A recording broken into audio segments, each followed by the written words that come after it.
Avez-vous déjà entendu parler du sucre de coco?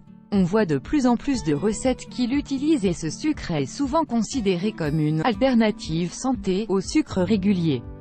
Est-ce vraiment le cas? Via GIPHY, d'où ça vient, le sucre de coco? Premièrement, contrairement à ce qu'on pourrait penser, ce sucre n'est pas extrait de la noix de coco, mais plutôt des fleurs du cocotier. La sève produite par ces fleurs est ainsi tout simplement portée à ébullition jusqu'à ce que le liquide soit évaporé. Les cristaux caramélisés deviennent du sucre de coco, avec des grains un peu plus grossiers que pour le sucre blanc. Le sucre de coco a un goût qui rappelle la cassonade, mais avec plus de saveur, incluant des notes de caramel. Ça ne goûte pas le coco, pas plus que le sucre blanc goûte les betteraves, sa matière première. Ce sucre est principalement produit en Indonésie, aux Philippines, en Thaïlande et au Sri Lanka. Vous aimerez aussi, c'est bien fait Anna. Pustinikova, Shutterstock. Les défenseurs de cet aliment affirment que le sucre de coco est supérieur au sucre blanc, à la cassonade ou à d'autres sucres comme le sirop de maïs, très utilisé dans les produits industriels, parce que le sucre de coco est beaucoup moins transformé.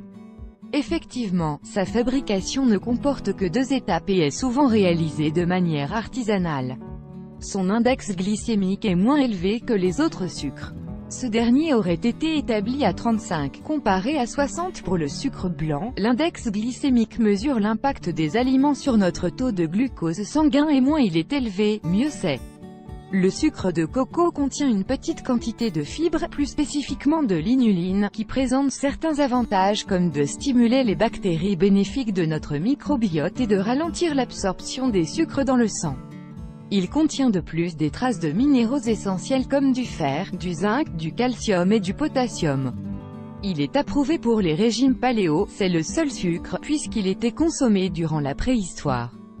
Il est aussi plus acceptable que les autres sucres pour les personnes diabétiques. Les désavantages du sucre de coco. Si on se fie seulement à ses faits, le sucre de coco deviendrait le produit idéal, n'est-ce pas? Sauf que ce produit qui vit un buzz présentement a aussi ses détracteurs. Et voici ce qu'ils disent: les nutriments dans ce sucre, minéraux, fibres et antioxydants, ne sont pas vraiment assez importants pour que ça fasse une différence, à moins d'en manger une quantité phénoménale. Ce qui n'est évidemment pas souhaitable. Le sucre de coco contient autant de calories que le sucre blanc. Il contient aussi la même proportion de fructose que le sucre blanc, alors il fait réagir l'organisme exactement de la même manière. Du sucre, c'est du sucre, point barre. Ça reste des calories vides. Puisqu'on fait ce sucre avec la fleur, ça veut dire qu'on empêche les noix de coco de pousser. Tant que la production reste assez marginale ça va, mais ce produit n'aurait pas intérêt à devenir trop populaire, évidemment. Contrairement au sucre blanc, au sirop d'érable ou au miel, le sucre de coco coûte plus cher et est plus difficile à trouver. Habituellement, on en offre dans les souches supermarchés santé ainsi que les magasins d'aliments naturels.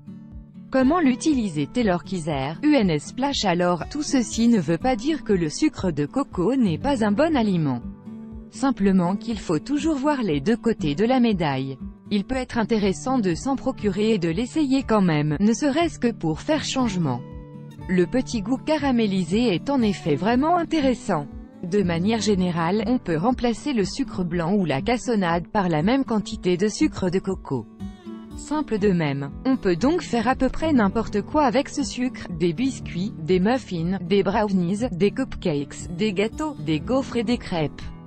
On peut également l'utiliser dans des breuvages et autres plats, sucrés comme salés. Quelques trucs: la texture des pâtisseries cuisinées avec ce sucre sera similaire à celle faite avec du sucre blanc, mais puisque le sucre de coco présente des grains plus gros, les aliments peuvent avoir un aspect un peu moins lisse.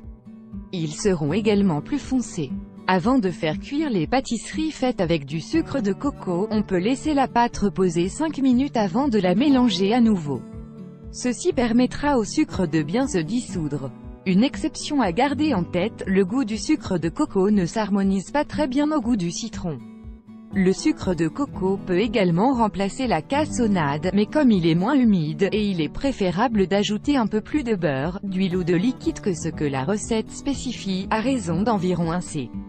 à soupe pour une tasse de